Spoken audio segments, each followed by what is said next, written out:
welcome back, everybody, to a new episode of Two Goalies, One Mic, brought to you by Fatty Beer Company, Western New York's premier market and tap room with over 300 beers to choose from at 6 different Western New York locations, a location in Rochester, and if you happen to be in Ohio, stop by the local Fatty Beer there as well.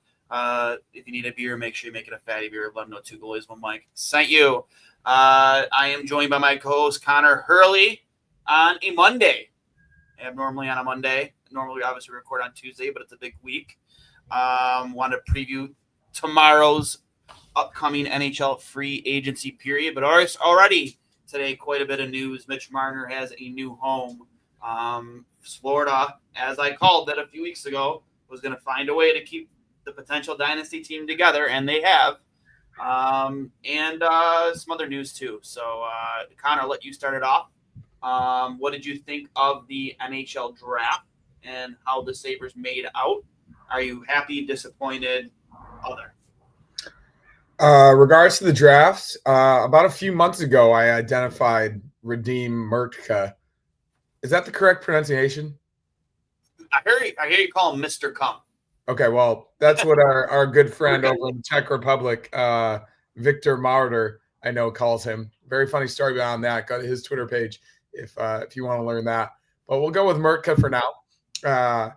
I identified a few months ago him as somebody the Sabres might be interested in, mostly because he is someone they currently lack in their pipeline. 6'6", really, really good skating, offensively gifted, right-handed shot defenseman.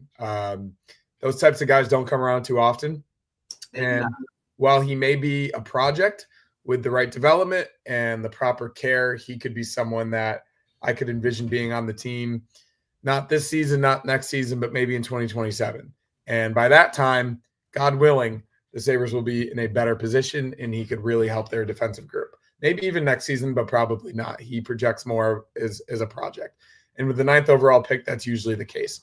So I'm happy with it. I think a lot of people were wondering why they didn't potentially go with a forward, potentially a bigger forward, like the guy who went behind them to the Anaheim Ducks and Roger McQueen, or maybe even another skilled, small Swedish forward like Eklund, who eventually fell a little bit to the Islanders. But with the board falling the way that it did, I was happy they took Mertka. I think he potentially projects as a guy who could be a top 4 pairing in their organization for a long time. His direct player comp is Tyler Myers, who, as of this taping, I think is still in the league, which says something about his longevity, and it says something about the type of player that he's been throughout his career. Crazy to say that he's still playing hockey, but that's pretty cool. So, yeah, I'm happy with it. And then I was doing a little bit more research today about the rest of the draft class. I was reading some of the draft grades, particularly Scott Wheeler of The Athletic, and he says it was a fine draft class. It really comes down to how those top 2 picks play out. I think Badowski was the 3rd round selection by the Sabres. And he's a very similar player to Mertka, a little bit more physical.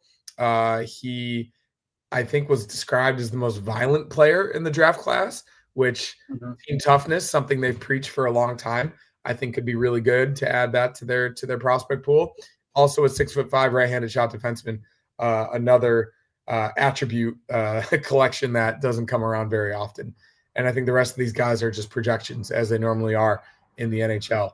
You never really know what's going to happen with guys rounds 4 and later. So, yeah, we'll see what happens. But those top 2 picks, massive right-handed shot defenseman, can never hurt to bring those types of guys into your system. No, I got a good look at him today. I went to development camp. He's really kind of focused in on him. It was only a 1-hour skate. They worked with the goalies on the auxiliary rink. There's the feature rink and then there's like the auxiliary rink, essentially the same size rink. And they worked they did this before back when Levi and Portillo were at development camp together. And it was there for that too. And they worked with the goalies, all 5 of them off before the main practice started. They got their warm up, worked it through individual drills, some, warm up shooting drills. And, it was 30 minutes of skating. They worked with it was like a clicking sound. And this is kind of like I've seen these skating drills done before when I look around the rinks and like the Academy of Hockey was going on, and it's like it's a beep. It's like a beep pretty much that starts at a slower tempo and increases, and as it increases, you have to quicker strides. Like they'll have them gliding on one skate to the beep essentially. You hear that beep, you explode off your other skate, and just keep gliding, and then you switch feet, or then you eventually do both feet. They did that, and skating drills like that for like a half an hour with no pucks, and then they brought the goalies out for the second half an hour, broke them into 4 different stations, and I thought the goaltender, the first goaltender, Samuel Maluch, I'm not sure if I'm butchering his last name. I thought he looked really good. Very poised, was good on his edges. Good rebound control, and like if any goalie, when you do drills like this where you have like 5 nets on the ice or 4 nets on the ice at once, like you don't get a crease. And he was even in a situation where he had no idea sometimes where he was in his net. His recovery was really good. Just rebound control was there. So I liked what I saw to him. Granted, you take with a grain of salt because it is development camp. And it's day number 1. So I thought he looked good. I thought Merkel looked good. Immaculate's really such a good skater. So good on his edges. I didn't get a chance to really focus much. I really wanted to watch Bukowski a little bit because I liked his interviews after he was drafted. I liked his tape. I liked the way, the way he talked about essentially the Sabres drought and, how, he says, things don't last forever. I got everything he said and the way he presented himself after being drafted was just the right way. So I didn't get it. I was kind of disappointed I didn't get much time to focus on him. But next time I'm going to try and get there again this week. But all in all, man, it was a small group of forwards, only 8 forwards, like 20 defensemen, seemed like, and then 5 goaltenders. So that'll make interesting when they do the scrimmage at the end of development camp, how they break that all up. That's for sure.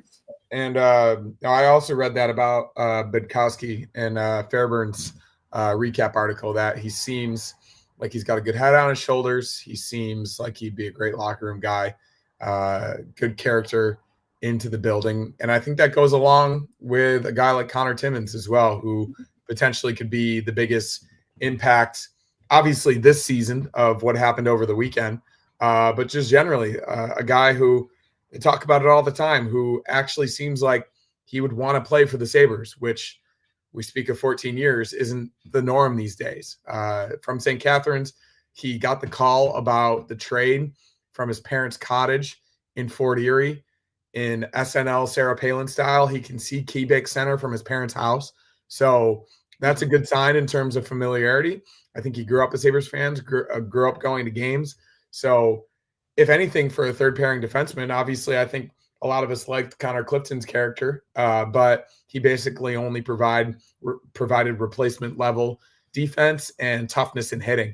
So if Connor Timmins can provide a little bit more offensive upside while also providing the same level of defensive responsibility, I think that's a good third pairing pickup for the Sabres over the weekend. Obviously, you had to give up both Connor Clifton and the second round pick, but at the end of the day, it seems like it is an upgrade. So I think that's what they wanted to do this past week, not only with Kesselring, but with Connor Timmins as well. And it really depends on what they do with Bowen Byram. But as of this current moment, it looks like they're going to keep him unless something comes along that we are not aware of. So we'll see what happens with that. But if the Sabres defense is Byram, Dahlin, Power, Kesselring, and Samuelson and Timmins going into next season, I'll feel much better about it than I did at the end of last year. That's for sure. Yeah, and speaking of Bernard Docker, obviously the big news on Sabres Twitter right now is actually before I get to that, your point on Timmins. He mentioned in his post draft recap, Kevin Adams said that he loved Connor Clifton's game, and it was nothing against the player. He just felt that Timmins fit, in terms of his play with the puck, his responsibility with the puck. Like he felt that he fits the mold of what a Lindy Ruff Sabres hockey team is going to look like. which I mean I don't disagree with that. You know, I haven't watched a ton of Connor Timmins hockey, but I'm excited too because I know he's a physical player. I mean, I don't know how if he's as physical as Clifton was, but he's a big guy who, you know, takes his responsibilities in his own end very seriously, and I think that's probably the biggest reason why they made that deal. And then again, as I was the point I was getting into, you know, obviously Bernard Docker, JVD, not qualified and will become a free agent starting tomorrow, which kind of also fuels that Byram might be here to stay conversation because, again, we've talked so much about right-handed defensemen. They don't grow on trees. You just don't let one walk out the door for nothing, in my opinion. And you know, what does that say? You know, and I love Mike. He's been on our show a bunch of times. He's like, I'm not saying he's excusing the organization, but I've seen him on Twitter kind of going to battle quite a bit today about them allowing him to walk to free agency. You know, and it's not. Listen, I know we understand we're not giving up some elite level defenseman here. I thought he looked good in the games he did play at the end of last season. I don't know how you felt, Connor. I liked what I saw. I think he got a chance to play with Dahlin. They didn't look bad with Dahlin, but really nobody looks bad with Dahlin. Having said that, I think it's more of an indictment on Kevin Adams and his inability to, you know, value his, you know, draft picks and assets correctly. Like, you know, you trade a second-round pick for Beck Malenstein. You include a second-round pick in a deal for an often injured Josh Norris, and you get back you get Bernard Docker back in the deal. Now you just let him walk away for nothing. And then, I mean, I don't know, man. Like it's not. We all understand we didn't just lose some first pairing defense here, but you just can't let guys walk away for nothing after you spent essentially the second round pick to get him. Yeah, the conversation that is happening, which to Mike's point, you're allowed to have the conversation about the player, right? Like he's not going to necessarily be the reason the Sabres make the playoffs or not next season. It's really about asset management, and it's about Kevin Adams effectively punting assets in the process of having to overpay to bring players to the Sabres. Obviously, it's a really tough position to be in, having the 14-year drought and having a lot of guys that have no movement clauses that don't necessarily want to come to the Sabres. And when he's able to get guys to come and do deals with teams, that he does feel like he has to overpay.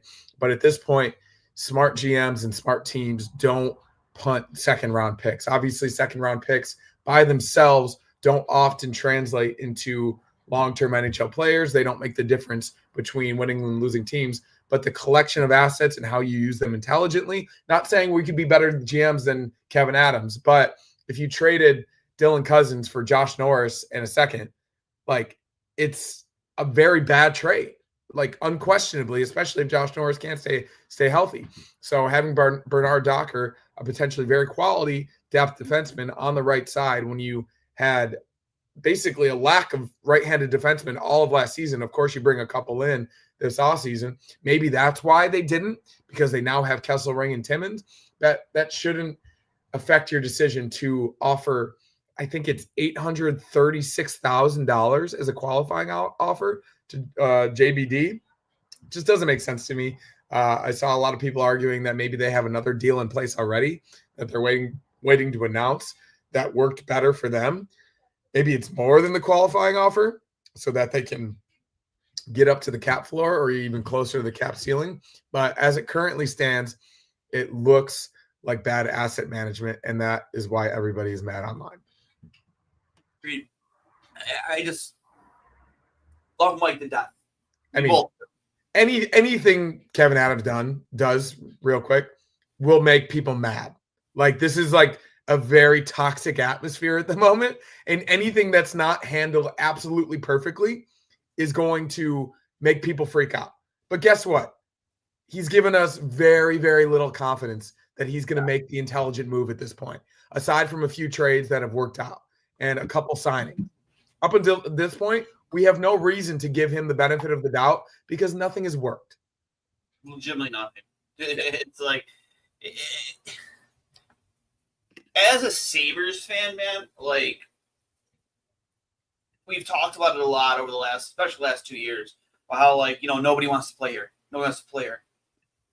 I had a thought today. It was like, man, you're already seeing guys kind of either re-sign with their teams. Granted, you have the state tax conversation with Florida and how they're able to keep that band together. You see what's happening in Vegas. Petrangelo's going on long-term LTIR, and they're signing Mitch Marner, and they're going to be a powerhouse again, another no income tax state. I just, not that it didn't sink in before, but it just felt a little different today. I just don't think this is ever going to get better with players not wanting to come here. Even overpaying.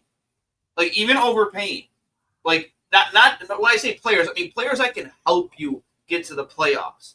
Obviously, we've had conversations in the past about Mitch Marner, clearly unrealistic, as much as we wanted it. But even Nikolai Ehlers, is he going to come here if you overpay him by $2 million over the next best offer? Or is he going to be like, fuck that? The arena's a dump. The low base, the fan base has never been more negative than it is now. The team just has been incredibly bad for over a decade. What is the allure of coming to Buffalo? Other than you're in Josh Allen's backyard. What's the allure? And we have the same fucking GM now going into year 6 who constantly trips over his own feet when he gets in front of a microphone and somehow makes it worse. So, and you have Rasmus Dahlin, Tage Thompson, Alex Tucken, all these players that you have such good pieces, and I just feel they're going to be on new teams after next season. I genuinely am starting to feel like that is a legitimate possibility. And it's so depressing as a Sabres fan because it just these guys, they need help. They need help. They don't need another Jason Zucker. I mean, maybe, sure, another Jason Zucker, but if Jason Zucker was a free agent right now, as compared to last season, is he signing with Buffalo, Connor? Fuck no. Fuck no. Yeah. It would be extremely difficult this offseason to sign Jason Zucker if he was, in my opinion, if he was a free agent. Who's going to come here? Well, Who? I think that help this team. I think that's the conversation right now, right? I think all of our expectations for tomorrow should be very low because number one, there's not that many super quality unrestricted free agents left. Number two, we've put ourselves in a very tough, or Kevin Adams has put the Sabres in a very tough position to extend an offer sheet given the lack of second-round picks that they have. There is a sweet spot from $4 million to $7 million where they could match the compensation necessary if a team doesn't accept the offer sheet. If they don't match it, I guess is the correct wording. But he's going to have to get creative with a trade. I saw earlier a guy that was rumored over the weekend for a trade to the Sabres for the number 9 overall pick, which didn't actually transpire, Brian Rust, who I think a lot of people would be at least excited about, not only because the Jason Zucker signing went so well, but he is at least a very well-respected veteran guy who is consistently put up points throughout his NHL career, that his no movement clause expires starting tomorrow. So let's say the Penguins in a rebuild want to continue to gather assets. They potentially could make another trade. They've already made a trade with the Sabres over the weekend to get a guy like that, right? If you miss out on the top 2, which are going to be Brock Besser and Nikolai Ehlers, which more than likely they will miss out on those 2 players, which theoretically, if they signed, I think a lot of us would be optimistic heading into next season, right? I would be. If you were to round out your top 6 with either one of those guys, given their point production throughout their career and their trajectory for the rest of their career, I would be excited. But I'm not hopeful nor optimistic that they can actually sign these guys, because what is the appeal to Brock Besser and Nikolai Ehlers to come to the Sabres at this moment? It's basically none. They would be taking the Ville Laino route and taking an overpay to potentially put their career in the wastebasket. So they're going to need to get creative with a trade or an offer sheet.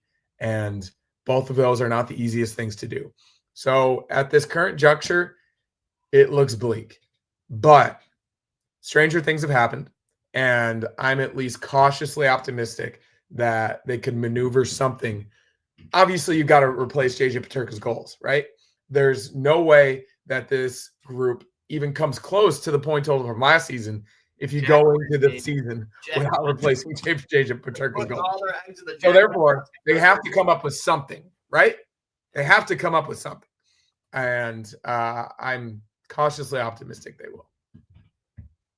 I am not optimistic at all. I wish I could be. Brian Russ doesn't get as much as I'd like to. But Brian Russ on a good team at 34 years old. Start next year will be 34. I could be wrong.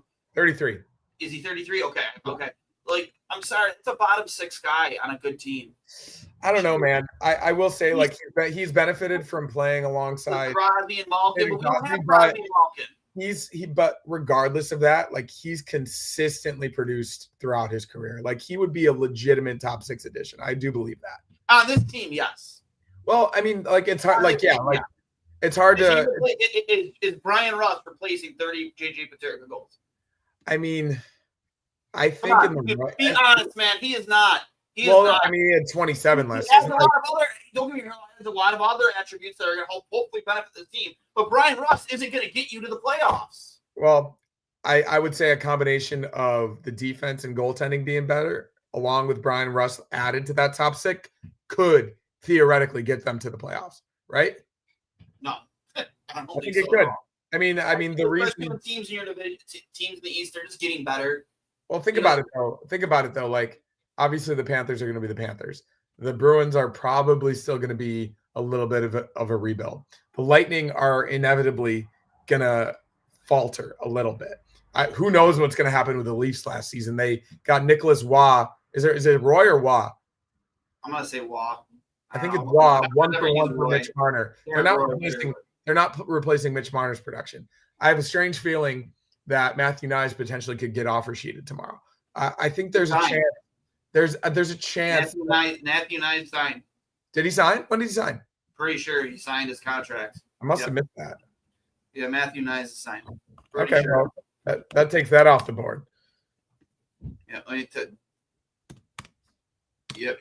Yep, 6 more years, Leaf. Yep, he signed for 6 more years. Oh, yesterday. Oh, well, news dump. Either way, what I'm telling you is that that's the way they're going to be competitive.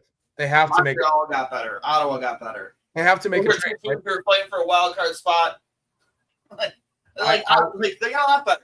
If the Sabres' defense and goaltending was at least marginally better this past season, along with the power play, they at least would have been in the conversation. And they got the same coaching staff. Yeah, they did. And I am not happy about it. But as much as we can complain about that, the coaching staff isn't the biggest factor in this team being good or bad. I really don't believe that. Like, these players at the end of the day do have to execute, and the power play needs to be better. But I think a lot of the pieces are there. They have 2 guys that a lot of other NHL teams don't have in Tage Thompson and Rasmus Dahlin. I still believe in Ukko-Pekka Luukkonen. I still believe in Devin Levi. I still believe in potentially a veteran goalie coming along to potentially push either one of those guys. So, yeah, while it may look bleak right now, like, I think it theoretically could set up a little bit well if they add one more guy to that top 6. Whether it's Brian Rust, whether God sends us a prayer down from heaven and gives us Nikolai Ehlers finally, I believe that it's possible. And as depressed and as bleak as it looks right now, I think that could change in a matter of 48 hours. I really do believe that. We can agree to disagree. I don't see them. You have to convince the guys to come here. Like, okay, maybe Ryan Russ, but like, he's not scoring 30 goals in your top 6, man. He's just not. And here's the thing: we're having the same conversations this year that we had last year about essentially the same group of forwards, the same group, and that's your defensive.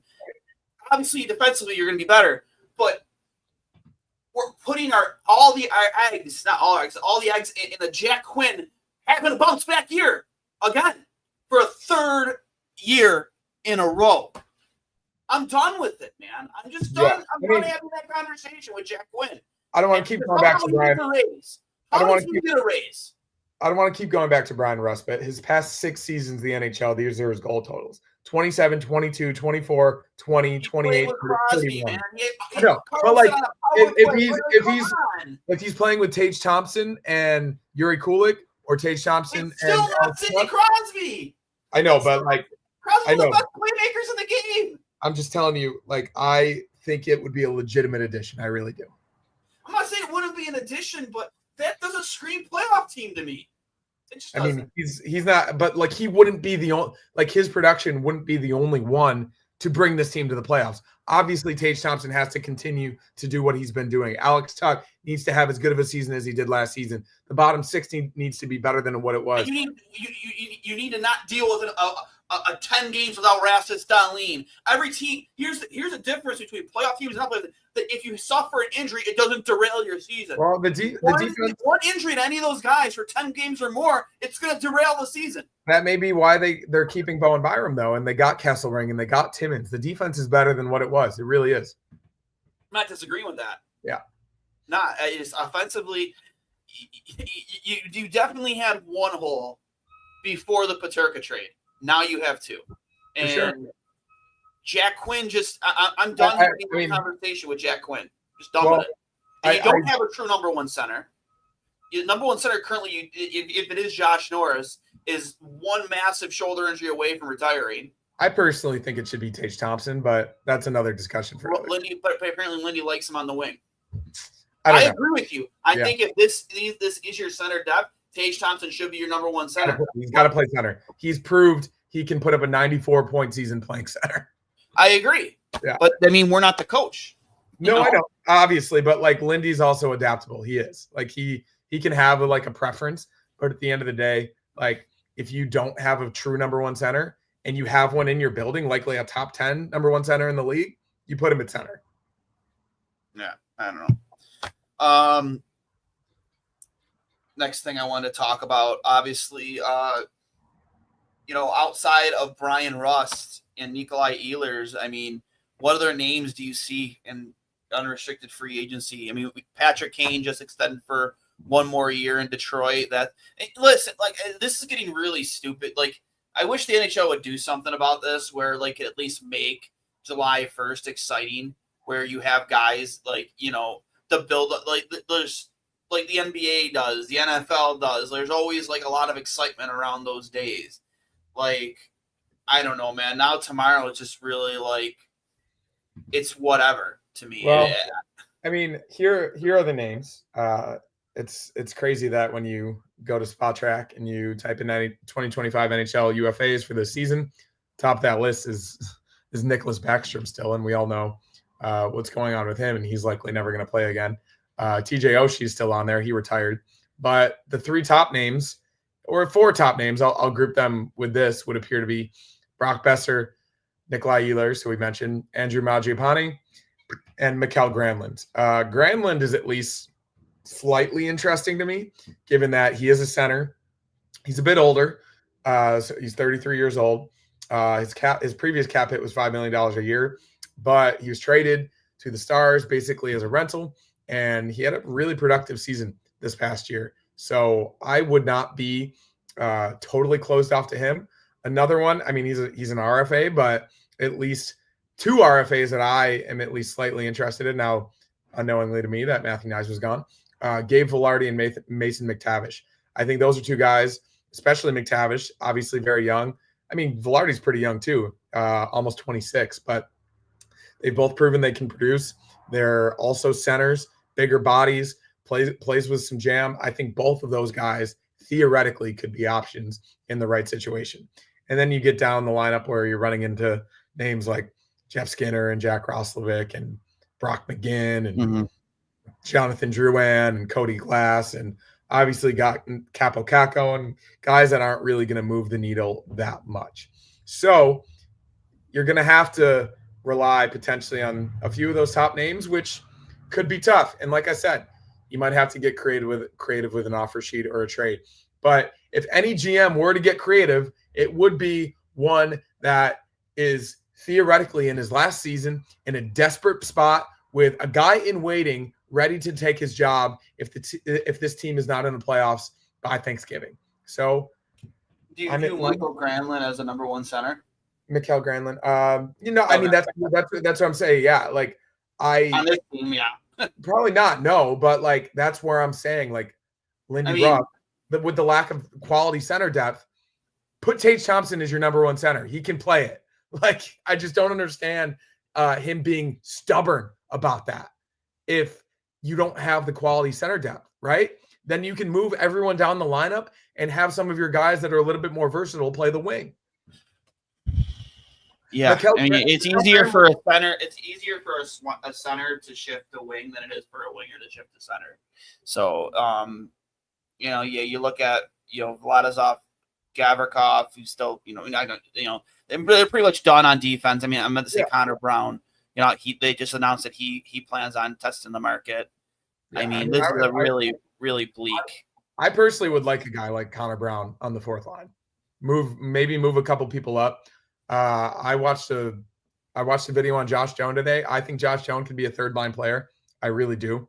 I think he'll potentially start on the fourth line, but Josh Jones has the pedigree to potentially be on the Sabres third line by the end of the season. That obviously moves some guys down, moves some guys around, but as maybe annoying as it is to say, the bottom six feels pretty strong to me, at least for the role. I have no problem with the bottom six. No, exactly. So that's what I'm saying. Like, you need another addition in whatever form it is. And then another thing I fear a little bit too is, are they going to fill that hole in their top six with some? Is that the answer? Is the answer Noah Ostlund or Isaac Rosen, or you know what I mean? Like, they wouldn't even get to the cap floor if they did that. I know. That's another, like, how angry is this fan base going to be if they are $6 million plus under the cap again? Yeah, exactly. They'd be pretty angry. So it would be absolutely unacceptable.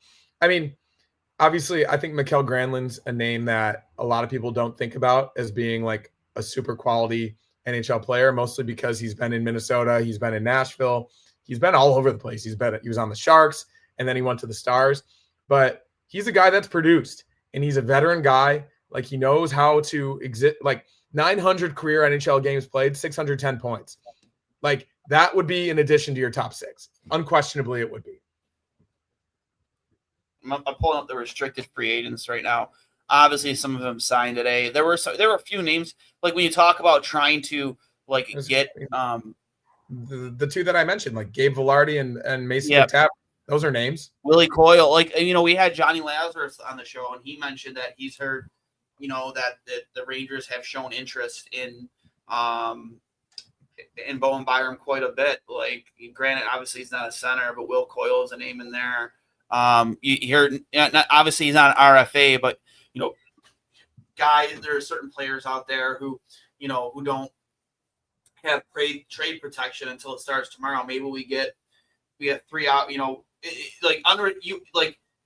If your trade protection doesn't kick in until July 1st, 2025, is that July 1st, 2025 starting at noon, like when unrestricted free agency starts, or are they saying that starts at midnight tonight?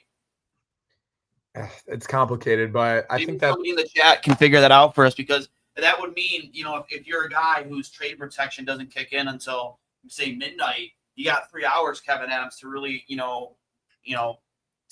look at that market and see what's out there, because Anthony Cirelli in Tampa Bay, I'm pretty sure his and Brendan Hagel, I think their trade protection doesn't kick in until tomorrow. But is that midnight tonight, or is that 12 noon tomorrow? I don't know.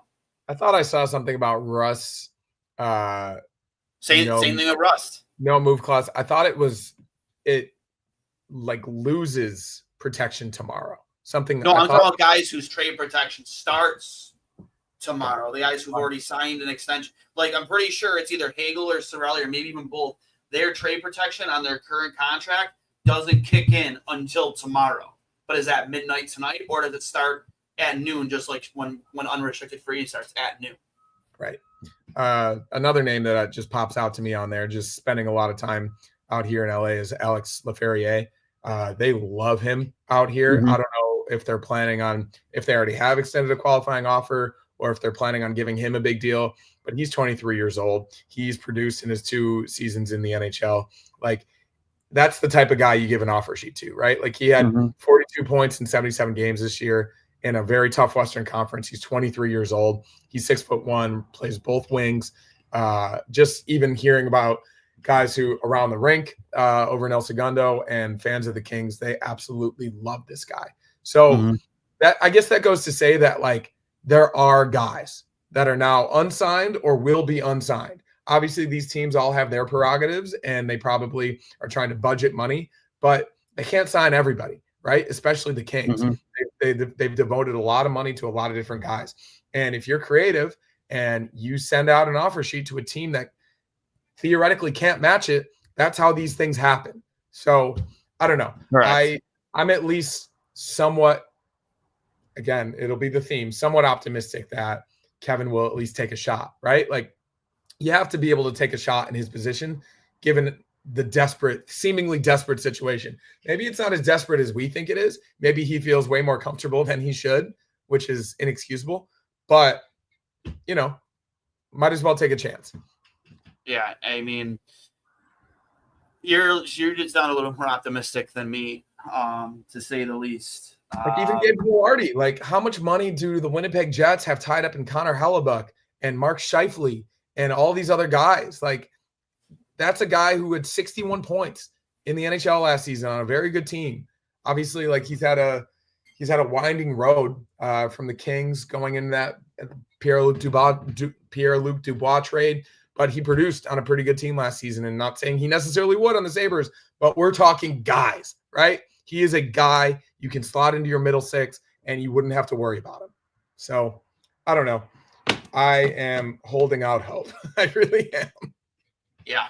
I don't know. That's all you can do at this point, right? Like, we can get to, let's say we get to July 5th and kind of like last year, nothing happened. And then the what was it? The Matt Savoy for Ryan McLeod trade happened out of nowhere. I think it was the day after the 4th of July. And I think a lot of it at that point were unfamiliar with Ryan McLeod. And then it turned out Ryan McLeod was one of our best forwards last season. So stranger things have happened. You just can't hope for that type of deal to happen where maybe you make another deal. For sure. But you just can't bank on that, it is an example. It is an example of Kevin using the assets they have to get creative and get a guy that they really liked. So as of right now, I mean, I know we tweeted it out earlier, and I'll stop sharing this. What the projected lineup could look like. I'll pull it up here real quick. Get at it. Give me 1 second. But what a projected lineup could look like for the Buffalo Sabres next season. I mean, it just doesn't. As of right now, we have a TBD to be determined in there as well. But you have Zach Benson sitting in your top 6 right now, which realistically you probably wish wasn't the case. I mean, I love Zach Benson. Don't get me wrong, but he should not be a top 6 guy this early in his career. He hasn't even filled out his entire body yet. Well, I mean, that's been the story of his entire career, right? Like, he had no business going straight to the NHL, but he was forced into the NHL out of necessity. I still think on most good teams, even with the good development camp and the good preseason he had, I think most teams probably still would have sent him back to junior. But we were in a situation where we couldn't really afford to. We had to bring him up. We needed the talent. I like Zach Benson, but he should not be in your top 6. I think right now in his career, he's a perfect third line guy. But as of right now, according to our projections that we put out earlier, we have him slated in the top 6 again. I'm just trying to pull it up right now. Just give you a second. Here we go. Boom. There we go. So right now we have Zach Benson centered by Josh Norris with currently not seeing it being shared. Huh? Currently not seeing it being shared. It's not being shared? No. How about now? No. Oh, here we go. Sorry. There we go. Sorry. So currently you got Zach Benson on the wing with Tage Thompson, with Josh Norris centering, Ryan McLeod, or I mean, I guess you can interchange that second and third line if you really wanted to. Or your second and third center, you could probably put Ryan McLeod on as a third line center with Yuri Kulik centering your second. with Jack Quinn and Jason Zucker on the wing, and then your fourth line being Peyton Krebs, Josh Doan, and I like that fourth line a lot. I like that potential fourth line a lot. And then your first pairing being Rasmus Dahlin with Bowen Byram, which we know that pairing works. We know they'll produce. Owen Power finally finding hopefully his deep partner and Michael Kesserling, and then rounding things out with Connor Timmins and Matthias Samuelsson. Again, a ton of changes to your defensive pairings. Jacob Bryson being your seventh guy now with Bernard Docker being gone. And as of right now, I mean, I've heard some things myself about who the Sabres could be signing tomorrow. I'll keep that to myself. But right now, Devin Levi and Ukko-Pekka Luukkonen as your pairing going into next season. So obviously the big blinding alarm is the TBD. And I think everyone's freaking out at the moment, and understandably so. Obviously, a lot happened today. That TBD was not filled by Mitch Marner. Unfortunately, Mitch Marner decided that's not good for NHL either. You want that guy going to market because it's just exciting. I hate that. I mean, it is what it is. I think it was kind of necessitated by Mitch Marner. Effectively did a favor to the Leafs, right? He was able to sign and trade and get the Leafs something back rather than leave for nothing. So they at least got Nicholas Waugh, who solid NHL player. He'll be in their middle six. But the reason he didn't have this crazy bidding war or whatever is because I think specifically because of that. But yeah, that TBD is super important because I think it could really change the trajectory of the entire forward group, right? Like Josh Norris doesn't necessarily have to be your first line center. It could be Tage Thompson. It could be a variety of different people, but who they sign and their versatility, whether it's a center who can play wing, a right wing or a left wing, or even just a center, can treat this like a puzzle board and move everybody around, getting to the point where if Peyton Krebs is a healthy scratch on your fifth line of Peyton Krebs, Beck Mallinston, and Sam Lafferty, that's a good problem to have, right? I think we could all agree with that. Like if your four centers were Yuri Kulik, Ryan McLeod, Josh Norris, and a player to be named, or Tage Thompson, and then you move guys around depending on who you sign, you want to add more options to your forward group. You talk about Herb Brooks. Options. Currently, their options are limited with what we're looking at with the forward group at the moment. But it really depends on what happened. If we're sitting here on July 5th with the exact same sheet of names, then yeah, we can panic, right? Because nothing happens in the NHL from July 5th until mid-September. And basically nothing's going to happen after that. But I do think something of note will happen in the next 4 to 5 days that will change the trajectory of this forward group and allow us for a little bit more options to move pieces around and feel a little bit more comfortable with that group. I mean, I hope that it doesn't take 4 to 5 days personally. You know what I mean though? Like because sometimes obviously tomorrow would be ideal, but it happened last year with McLeod, right? That was 4 to 5 days into free agency. We have a guy here who, comments as Mackie Samoskevich. I almost thought that maybe was like a troll. Like I wasn't familiar with the player in Florida, but same as in same old. I thought maybe he was trolling us for a second, but I just looked him up. RFA heading into he doesn't have a contract yet. Florida obviously going to have a tough time matching. He plays right wing and center. 72 games played, 31 points, young kid, but we have enough 22 and 23-year-olds. I mean, I don't. If we were in a different situation, sure, why not? But we're not in a position where we can take on any more current bottom six guys. I mean, I like the player. I like his numbers look good. Almost 6 foot, but no, no. So. Yeah, no, I mean, ideally, higher end guys, right? Like clearly, there's a huge gaping hole in that top six left by JJ Peterka's absence. So, yeah, they either fill it or they don't. And if they don't, then good luck selling tickets for next season, because that would be as bleak of a projected lineup as the Sabres have had in a long time. I do think they'll, whether it's Reimer or someone else, as you mentioned, I think they're going to inspire a little bit more confidence in the goaltending unit. Personally, obviously UPL had a down season. Levi's still developing. He had a great year in Rochester, but hasn't necessarily proven himself at the NHL level yet. I don't think a lot of people would feel really good with UPL as the starter and Levi as the backup heading into next season. So you bring in another veteran adjacent to James Reimer, adjacent to a guy like Jake Allen that we talked about. There's a few other names out there Alex Lyon, a few other guys who have bounced around the league for a little bit that would provide that role, right? Like a more capable, proven NHL backup, which I think everybody, well, it's not going to necessarily be the reason they get to the cup or not, but at least you feel a tiny bit better about the security of your goaltending unit. So, yeah, I mean, I do like the defense. Obviously, Samuelsson has got to prove he can stay on the ice, but with a guy like Timmins, who is a little bit more offensively gifted on that third pairing, maybe Samuelsson can focus on his defense a little bit more and what he did early in his career, not in top 4 minutes either. His responsibilities will be less, and maybe in that role, he could thrive in the way that he did early in his career, which somehow earned him that $7 million contract. Yeah.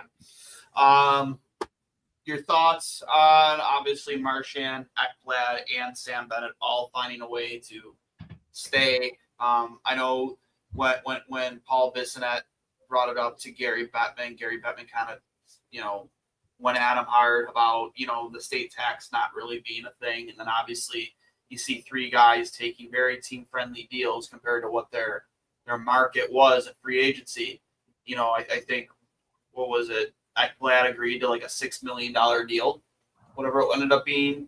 I can't remember this, but like it was obvious that all 3 players, had they gone to market, would have gotten more money, no doubt about it.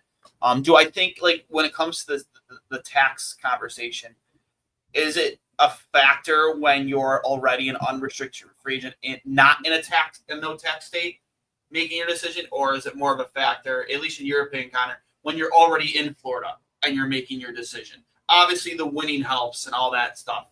I think as you just mentioned, I think the biggest factor is these guys feeling so legitimately happy and comfortable in their situation with the team, with their role on a team that's just won 2 straight Stanley Cups, on a team that could make history for the first time since the 1980s, that they already have enough money. All these guys are millionaires. They live in effectively paradise down in South Florida in terms of their lifestyle, in terms of their families, in terms of everything they want out of a life as a professional hockey player. That, yeah, I think it does help that their income is not taxable in the state of Florida. But at the end of the day, Florida has become the most well-run organization in the league. Bill Zito has done an incredible job of transforming a franchise that was effectively once dead less than 10 years ago into the model of the NHL. So I think that's more of a factor, that these guys love the culture. Clearly, they've won 2 straight Stanley Cups, and they're willing to take $2 million less to not uproot their families and move to Utah or move to a place where they theoretically wouldn't be as happy and win less games. Like, why would that make sense for Aaron Ekblad, especially? He's played his entire career in Florida. For Sam Bennett, who appears to be thriving in his role with the Panthers. For Brad Marchand at the end of his career, who is not going to get 6 years from anybody else. He might not play the end of that contract, but at least he got some of that money up front, and he just won another cup, and he's going to have an opportunity to win another. Was it that long of a deal? I didn't see that. Yeah, the term is ridiculous. He's not going to play until he's 43, but he got that, right? Like, it was extended over the course of the deal, and they'll do him well, given that he was a rental and came over and helped them win a cup. So, yeah, all for only a first round pick, which is wild. Honestly, it's like real estate. It really comes down to location. And the Panthers, since they've been a franchise, have had the ability, kind of like the Kings out here, but the financial situation is obviously different with the state income taxes, that the location really helps. I know for a fact, and I know a few of the guys on the Kings roster and guys who come to the Kings talk about, of course, they're not bringing in as much given the California state taxes, but their life as professional hockey players out here as members of the Los Angeles Kings is fucking incredible. They live down in an area called Hermosa Beach and Manhattan Beach, which is 10 minutes from the practice facility and over in El Segundo. They are treated like literal kings down in that neighborhood of the city. They're not treated as professional hockey players. They can go out and live normal lives because basically nobody knows who they are. And they can go and still have the benefit of playing in a top 2 market in the league. All of the marketing opportunities, everything involved in that.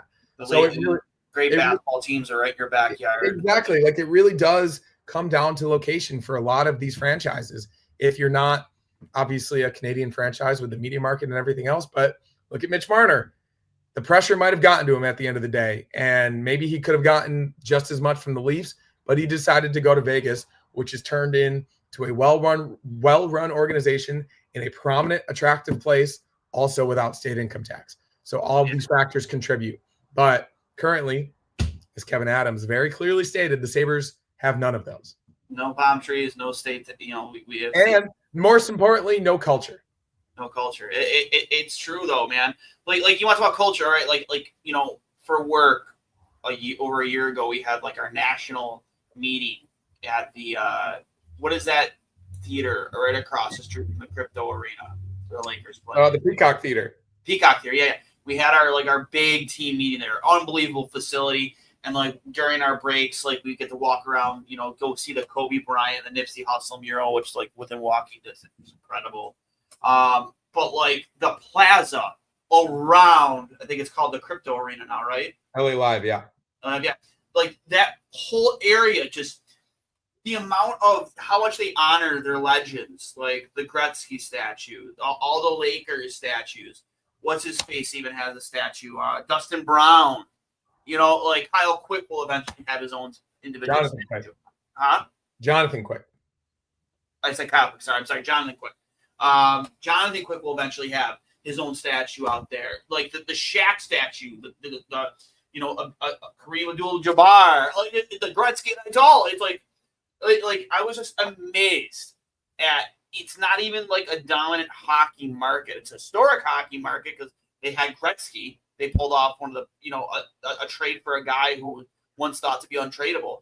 And just looking at how much they honor the greats there, talk about culture, man. And I don't know. I've had this conversation so many times. I don't know if they have any plans on fixing the facilities in that arena, but there's getting new seats as a start. Maybe erecting a Rob Ray or a Rick Janneret, or for fuck's sake, finally a Dominic Hasek statue. Or maybe you do, some 3-way statue like you do with the French. I don't know, man. Just start with the little things and, to improve culture because, again, the Harbor Center feels like a better facility than the KeyBank Center currently. Just being in that arena and the way it looks compared to the KeyBank Center. Like I'm there every single week and it's just like night and day. Like it's just so dingy at KeyBank and just, even if they were maybe a fringe playoff, who the fuck would want to play in that arena? It's awful. Well, I mean, yeah, the arena obviously needs work. I think that's more of a fan thing, but at the end of the day, kind of like the Panthers, this didn't just come out of nowhere. They were a bad team for a long time, and fans didn't even show up to games. Winning does cure everything. And I think we saw that with the Bills.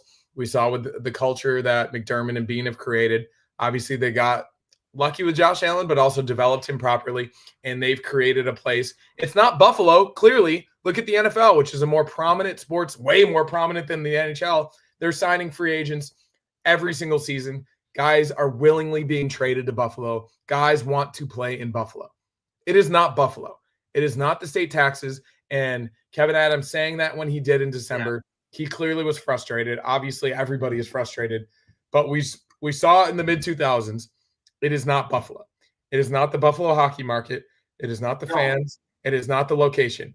It is the culture. It is the fact that the owner has not committed to winning for 14 plus years now. He hasn't spent to the cap in 6+ years, and they're not going either.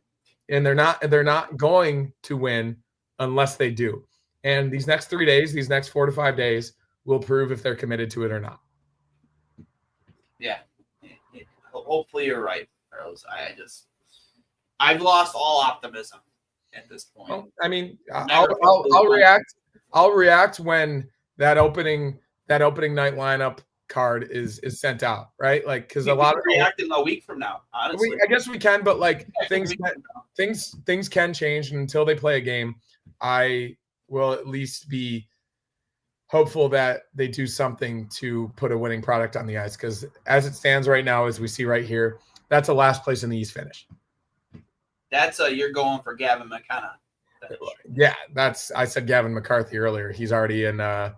He's already in the Sabres organization. I saw Gavin McCarthy today at development camp.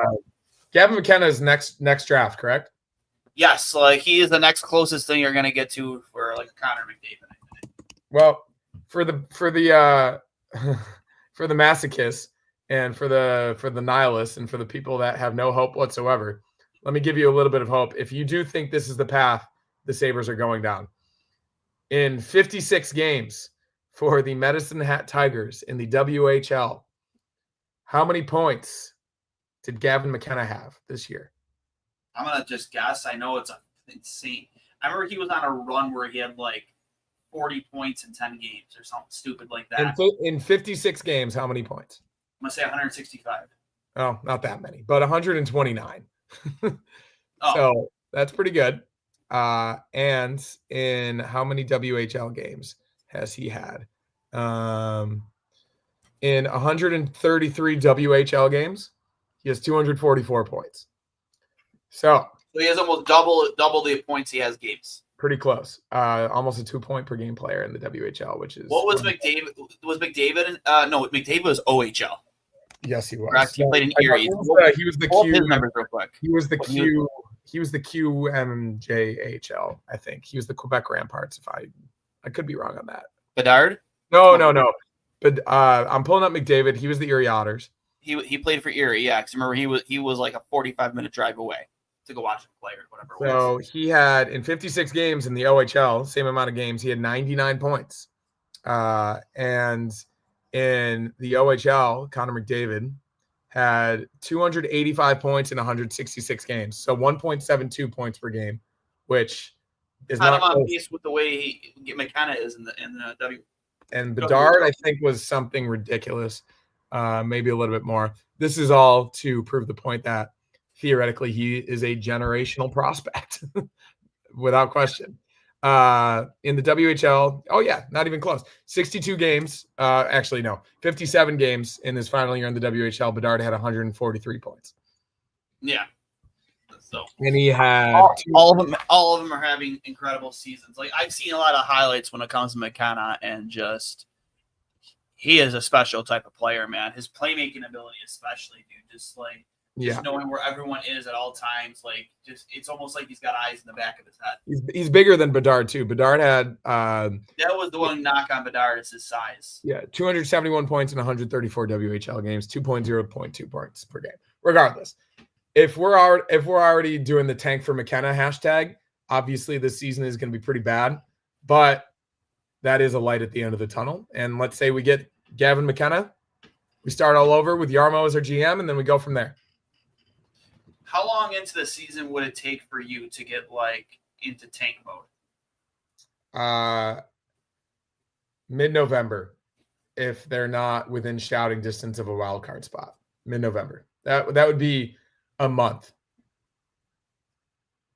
A month.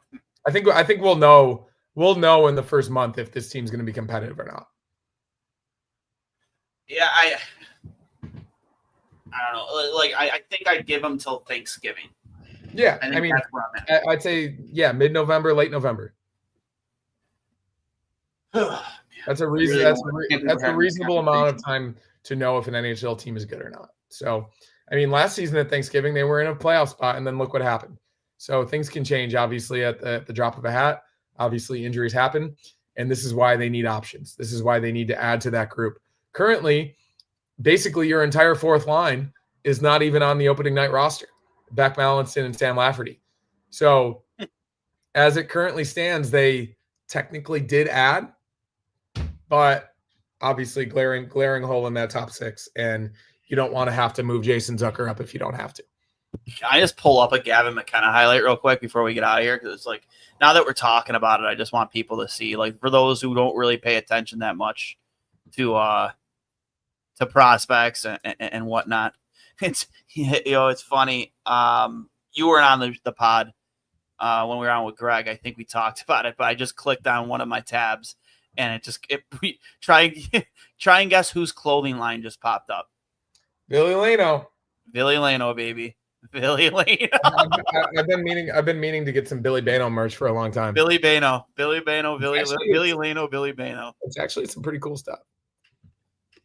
I couldn't find the T-shirt that he went famous for on Sabres Twitter, the jail T-shirt. I think that's no longer available. Yeah, unfortunately. But just generally though, like it's a very popular brand over there, and people really love it. I'm gonna pull up. This was uploaded. Let's see here. We'll go the one that was uploaded 2 months ago. I just for a minute, I want to see what we'd be looking at here for Gavin McKenna. Just give me one moment here. Share screen. We're doing a Shady Ray ad right now. Pull it up. We'll probably get copyrighted for this, but whatever. Don't care. Put in the full screen. McKenna one more time. McKenna in back and score! Looks so good. Look at this. He's such a... show the same goal over and over again. His hands appear to be unbelievable. Yeah. I've seen a few highlights from this past season that exhibit that he is one of one in terms of his puck handling ability, his finishing. He seems like he's a little bit of both, which is really cool. Obviously not as good of a elite sellies. Yeah, that's you. That's the TikTok generation for you. Yeah. Not as good of a skater as Connor McDavid. Nobody is, but he does, of like Connor McDavid, Sidney Crosby, Connor Bedard, he does seem to have a little bit of all three, right? Yeah, exactly. Like that's the playmaking you talk about. Like that's the Sidney Crosby in his game. And then the patience, obviously Connor McDavid and Connor Bedard, and the hands and the ability to make plays like that. It's pretty amazing. And he's making WHL and obviously World Junior players look like they're mini mites. So that is the sign of a generational prospect. And I mean, after 15 years of misery, even if we're the worst team in the league, we would only just have the best odds too. Yeah, man. Can you imagine? Imagine missing out on a player like this. Well, that's the thing. You can only control what you can control. We could be as bad as we could possibly be this year, be the worst team, and still not win the lottery, just like we didn't with McDavid. So that's not something you can bank on. No, it's another Mick player, a generational player from Canada that we could tank for him, and we still might not get him. So I don't know. So good. Yeah, that would be great if we're talking a year from now, Gavin McKenna potentially slotting into the Sabres top 6. But we'll cross that bridge when we come to it. Any final thoughts before we get out of here? Again, we kind of hit everything. You know, JBD is gonna, unless Kevin's got something up his sleeve between now and tomorrow at noon, is gonna hit unrestricted free agency, potentially lose him for nothing. Marchand and Ekblad are staying put. Florida keeps the band together. Marner is a Vegas Golden Knight. Anything else you want to hit on before we head out of here? I think nothing other than what we've already said, and I'll just continue to emphasize that 24 hours from now, I do not think that roster that we put up will be exactly the same. I do think something's going to happen. I think something is going to happen tomorrow to change that tangibly, and I hope it's good. I hope it's something that Sabres fans, obviously everyone's going to be cynical no matter what it is, and whether it's the term, whether it's the amount of money, whether it's the trade, whether we trade Byram, whether we do something. But at this point, I really just want them to do something. similar to the Peterka trade. Obviously, people weren't too happy with the return. I kind of liked it, especially if the stories about him being a cancer in the locker room and irresponsible are true. I think this team needs a culture shakeup in more ways than one. And if they bring another guy into that top six, this could be, and obviously a veteran goalie, as you mentioned, this team could actually, they'll do it to me again. They'll give me some hope. So here we are once again. Let's see what happens. Yeah. All right. Obviously, tomorrow I plan on going live from Fatty Beer in Lancaster, probably around like 11 o'clock. If any of you guys happen to be in the area, want to stop by, have a drink, say hello, by all means, feel free. They have great food there as well. Just a great little area in Lancaster. If you get a chance to check it out, we'll be down there starting around like 11 o'clock tomorrow to kick off free agency. Me and intern Joey will be live. Probably, I'm not going to give an exact time frame, but we'll probably go live probably around like 11:30 and go into the start of free agency. Obviously, that first half an hour, and then after that, we'll probably just pop in, if something happens after that fact. And then we're going to have on Chris Peters from Flow Hockey tomorrow night. He'll be joining me for our normally scheduled episode at 8:30. Won't be a long one like this one, but he'll give us his thoughts on the Sabres draft and what he grades them. And then potentially another episode on Wednesday. We'll see, depending on the guest. So a lot of content coming out of Two Goalies, One Mic. If you enjoyed our tonight's episode or any of our previous episodes, please hammer the like button if you're watching on YouTube. Share the episode if you're watching on Facebook or Twitter, or if you want to call it X, whatever.